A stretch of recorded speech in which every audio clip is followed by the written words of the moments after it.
Jesse, thank you so much for joining us at Oktane 2023. Really appreciate you coming out, and finally glad to see you in person for the first time. Yeah. Been chatting for years. Yep. Yeah, it's been a while. So Thanks for the inviting me. uninitiated folks who may not know Jesse, he's actually the person who inspired me to really go all in on user-focused security. The thing that I wrote, Honest Security, was like directly inspired by the things that you did while you were at Netflix, and as you guys built out not just the vision, but actually your whole team put together an app called Stethoscope to really bring that to bear and get users to actually solve problems. So Yeah. this is like, feels like I'm interviewing a celebrity from my perspective. But Amazing. Of course, you're not at Netflix anymore. You're at a great mission-focused company called Watershed. Yeah. Why don't you tell the folks what that is, what your role is, and a little bit more about it? Yeah, sounds great. Watershed is the climate platform for enterprises. So a lot of companies across all different sectors use Watershed in order to measure their carbon footprint, to report on their carbon footprint, and most importantly, to drive action. Nice. Yeah. And what is your role there? I'm the head of security. And you were their first security hire, right? Yeah, that's right. Yeah. So that's got to be a little bit anxiety-inducing, right? You're coming into a fast-growing startup. You're now like the first boots on the ground who has actual security experience, all the advanced things that you saw probably at Netflix, and now you're thinking about carrying that over to a startup. How do you even approach that first month there? Like, what was your strategy coming in?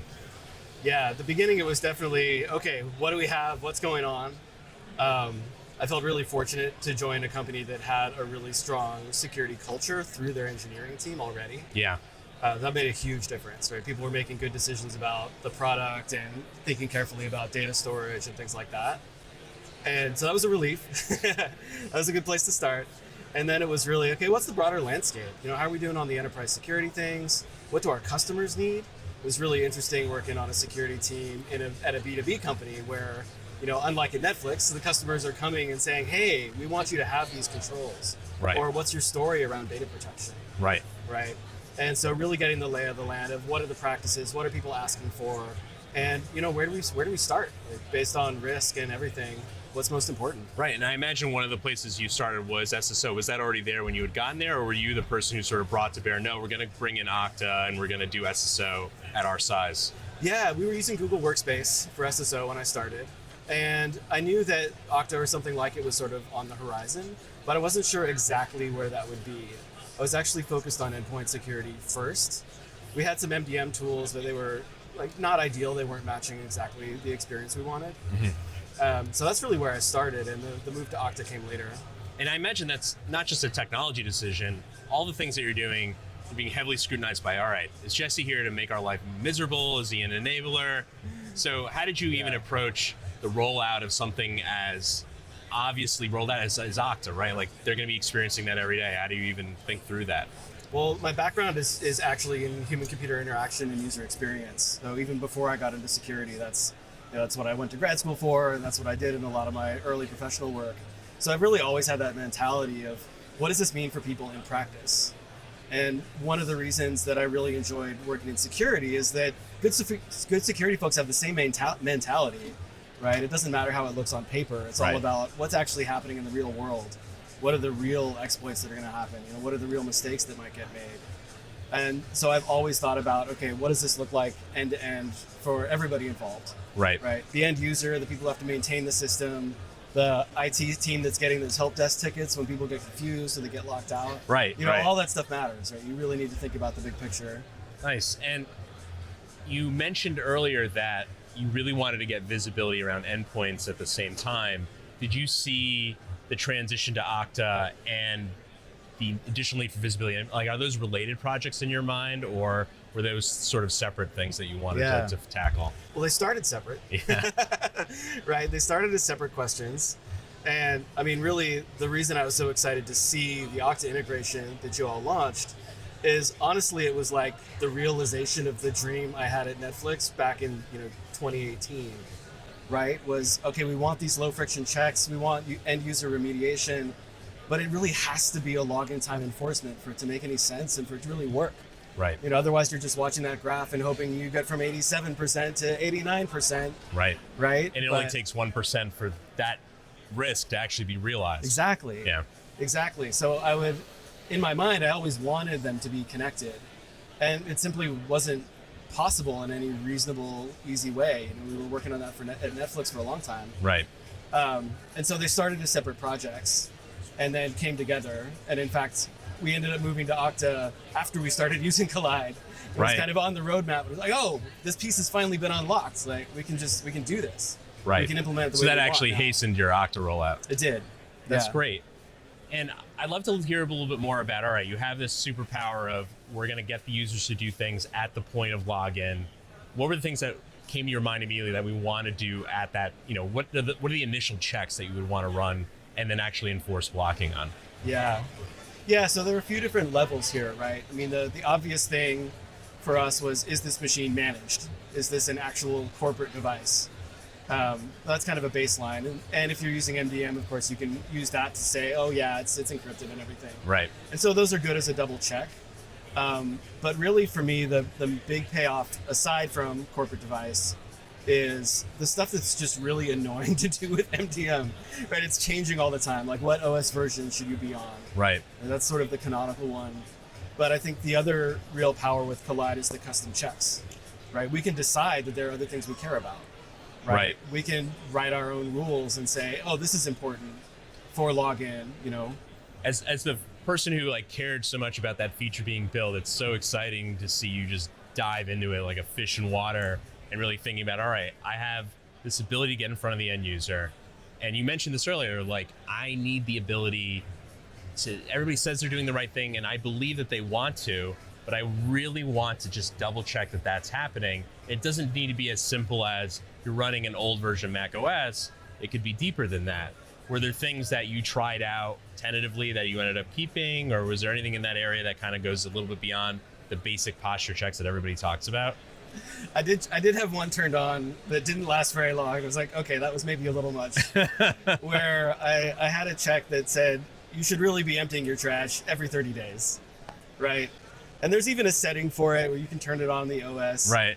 But a few people got blocked by that. We're like, really? There's nothing actually in the trash that's important. We're like, okay.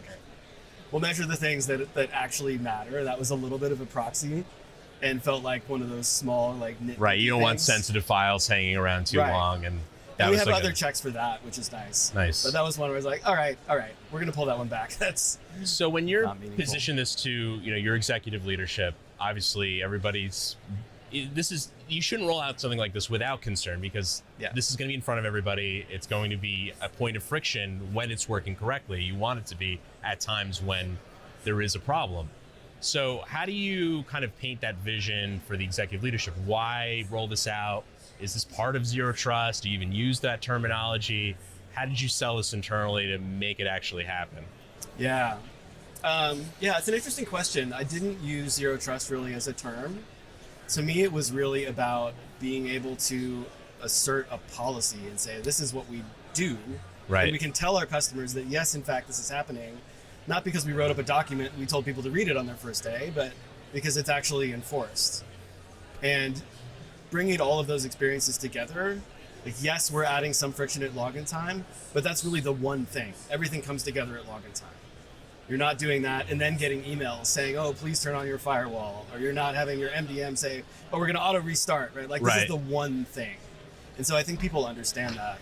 And the SSO part helps too, right? When I first put GitHub behind Okta and Kolide, people were like, oh, I've got to do all these steps to log in.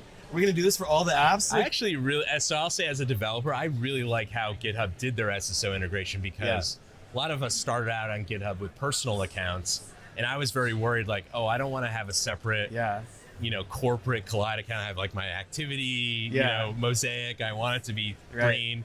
And I was just psyched to learn, oh no, when I go into my organization, that's when I'm going to be SSO prompted. So I was always kind of psyched as someone who's used a personal and corporate account at the same time to see how that worked. The thing that I have a question to you about it though is, did it actually help ensure that you had good coverage on SSO because you had device trust in there? Because I can imagine you could say, hey, this person hasn't authenticated in at least 15 days and they actually have problems wrong with their device. Why isn't that happening? What apps are we missing? Did that ever kind of come up with you? Yeah, I don't know if this is exactly the question you're asking, but there's an interesting thing of when do people actually go through this flow, and when does the enforcement happen in practice? And it turns out there are a lot of subtle variables around that, right? Things like, oh, this application actually just has a longer session cookie, right? Right. And they don't re-authenticate every day, or Right. every week, or whatever it might be. So there are things like that. I think that's one of the things that's helpful about GitHub, just doing, here's your morning authentication, Right. and you're all set. You mentioned customers caring a lot about how this is set up. In terms of how you interact with the rest of the business, in terms of talking about this externally, what are some of the things that you're doing, and how do you talk about this program in a way that makes sense? Because we all get these like a 1,000,000-page security questionnaires and these like asinine things that are in Excel, they have 1,000,000 tabs. Yeah. How do you incorporate Kolide and Okta working together into some of the things there? Is that even something that you guys have to do? Oh, it's definitely something we have to do. It comes up a lot. It's actually been really fun. I mean, not the questionnaires as a whole. Yeah. Those are kind of a drag. Of course.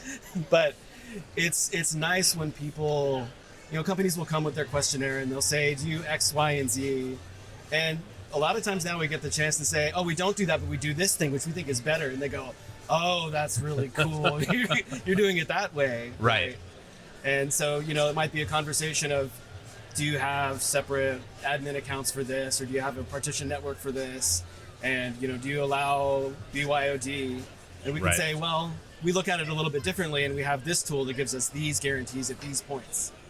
And then, you throw in that we're doing passwordless with Okta, and they're kind of like, oh, I wish we could do that here. So that's been fun. And what are you guys using for passwordless today? What are the specific factors that you use? Like, are you using YubiKeys, or are you using FIDO2? Like, what's the... We've been using Okta FastPass. Yeah. Okay, great. And it's been working really well. It's nice. You get the multiple factors kind of in one factor. So you have the experience of getting one push notification and one biometric. And that counts as the possession and the biometric together. Which is great because you got to roll that out at the same time, roughly around SSO. So Yeah. it wasn't like users felt like, oh, we're getting sort of a downgrade, things are becoming corporate. You actually had something for them. Like, you're not going to have to touch the keys on your keyboard to log in anymore, or use like a password manager Yeah. or something like that. Yeah, that's exactly right. And the way we've got it set up, people can use their phones as well as their computers. So they also have a backup and they can bootstrap new devices. We didn't have to ship YubiKeys to everybody, right? It was just so much simpler to roll out for that reason. Nice. Well, you guys are, in my mind, fast growing. You're small and nimble, and I imagine a lot of the things that you care about are going to be things that a lot of other folks are going to care about in a year or two from now.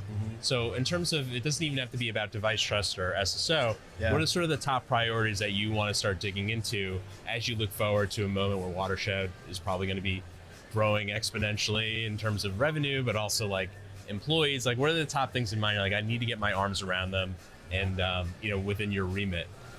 Yeah, it's a broad question. I know that's There's a big so much question, there. but I know people care about that. Yeah, let's see. On the enterprise security side, I think we're actually in a really good place now. I think we've got the right foundations. For me, the next kind of realm of this is around access and automation, and really having, I feel like right now we're at the point where we have the tools to do the right enforcements, but it would be really great to have sort of a cleaner conceptual model of this is who should be allowed to get access to things, and then this is how we implement that through various systems. Right. Whether that's Okta or Kolide or things like Opal, right? There are a lot of tools that can allow for the implementation of pieces of it, but I really want to step back and say, what is the overall policy and governance, which sound like, scary big company words, Right, but yeah. if you draw the picture and say, no, we have reasons for when people get access to things or when they need device trust, and to be able to have a unified vision around that then carries through to implementation, I think will be really valuable. Now, are you worried about in a multi-tier security layer story? So you have like level 1, level 2, level 3. That's what I hear from customers all the time. Yeah. So they want to do that. But then I hear about their implementations, and I think the number one thing I hear is confusion around, all right, am I going to be able to anticipate in advance? Am I going to be able to authenticate into this app or not? Do you think that there's a balance between having just like a universal signal to the user, like you can log into everything, but everything's sort of on an even playing field, versus a tiered system where they may not have intuition around if it's going to work, and they kind of have to knock on the walls, but you can make their experience a little bit better? Like, has your opinion changed now that you're, at a much smaller company that, there isn't, maybe that many tiers that you have to think about? I'm a big believer in the tiered system. Okay. Still. Yeah, I don't think you need that many of them, but it's really critical for us because it's things like enforced OS upgrades are great when you need them, and it is annoying to have that for everything, right? And we have different people who are working with us who have different relationships. We've got contractors, some people Right. don't have managed devices, and we need to align that to our policies, Right. even for a small company. Right, so we have one policy that says, okay, for this authentication policy in Okta, you are absolutely using a Watershed managed machine, no question. And then we've got one that's similar, that's that, or okay, you're making some health checks and you don't have Kolide and you're not an MDM, but we know your disk is encrypted, right? Right. Like that's still very practical for us. And I think there are relatively few companies that can really reasonably get by with a single tier.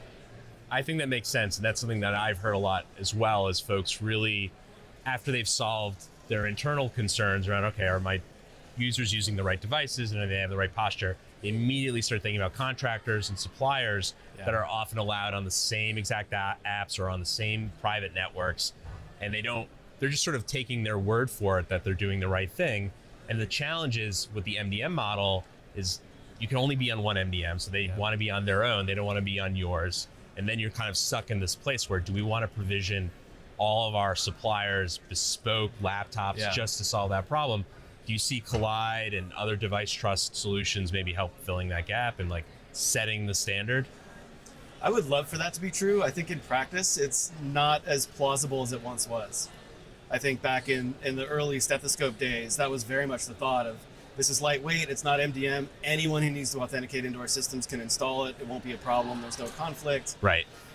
But one of the side effects of macOS becoming more secure is that you need more permissions in order to run these checks. Right. You definitely need at least root. You need all the entitlements. So the mechanics of it, and there are all these notifications and warnings, and some things are made intentionally hard to do so people aren't tricked into doing them. Right. Right. So I think we're in a little bit of a tricky spot now where it's so much easier to roll out these tools with MDM and to do it in a smooth way. And I'm not really sure what the path forward is. I would love for there to be a better answer of, here's this kind of middle ground tool that you can run without root, that you can run without needing all these extra permissions. 100%. Yeah, no, I agree. It's clear that Apple is going to protect their privacy and consumer side story first. And they're going to always emphasize that over, I think, the needs of the corporate world. And us as IT and security practitioners have to be very creative in terms of how we approach that. And I think more and more, I think we'll see a shift, but it's going to take a long time. One more question for you. Yeah. Now that you have this done, I imagine the other thing that you have to really wrestle with is just the explosion of SaaS and the amount of vendors that people want to buy. Now that you have this, has that changed your perspective on what you expect from the vendors that you're working with in terms of their security posture? Like, would you, if you were to create a questionnaire, would you put on that questionnaire, what is your BYOD story? How are you limiting which devices can even access these tools? And going beyond just the simple question of, do you even have two-factor auth, which is kind of like the standard thing to ask, but people don't really delve beyond that. Yeah, I think it'll change over time. I think right now, it's great if people have those things, and I would hope for that in the future. I don't feel like it's a super realistic expectation yet, right? I feel like Watershed happily is on the front edge of a lot of this stuff. And why do you think that is, though? It feels so Yeah. obvious to me that that shouldn't be the case, but Yeah. you're exactly right. Like when we survey customers, about half the people that come to us, they have no story here at all, and they're not even really thinking about it yet. Why do you think, why did you arrive at it so early, and why is everybody sort of like a year or two behind? Yeah. I think it's a combination of things. You know, certainly my work at Netflix set me up to think about this a little bit differently and to have a different angle on it.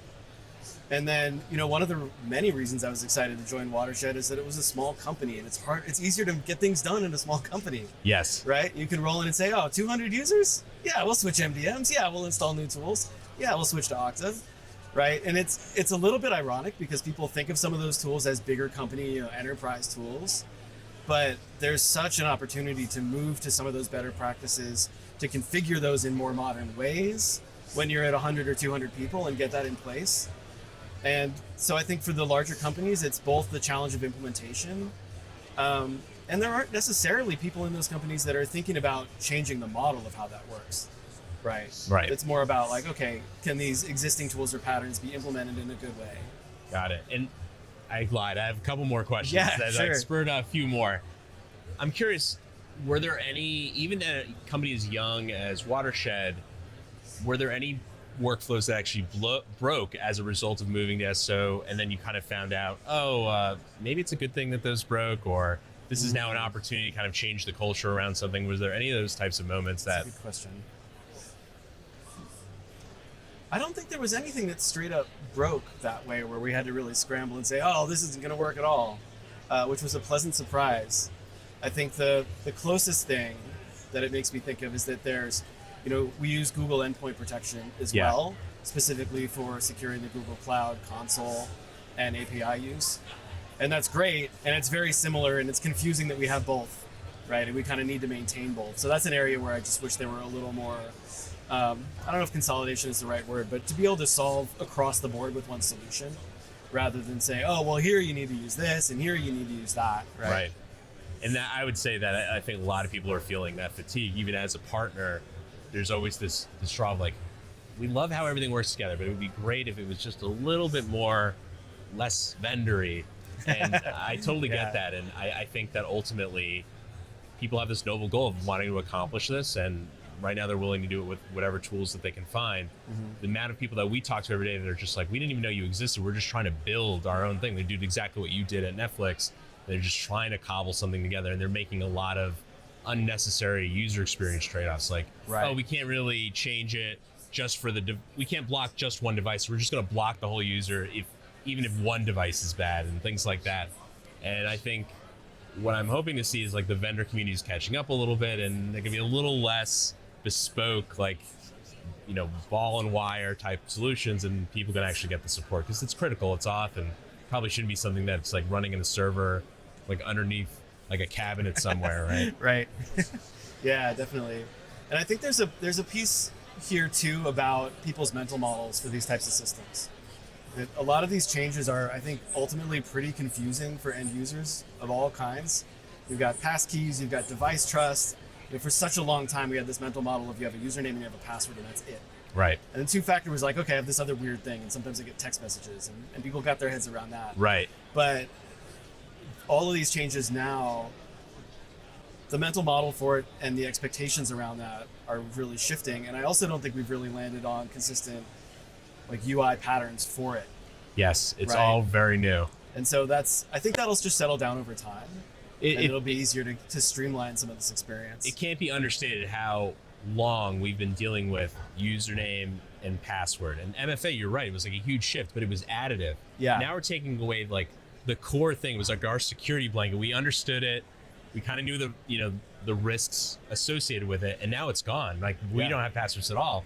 And now we're dealing with all these tech, and we're really trusting a lot of external parties that they have the crypto right, or if it's like a hardware token that it's made well and there isn't like something weird inside of it that's going to like mitigate all of its security.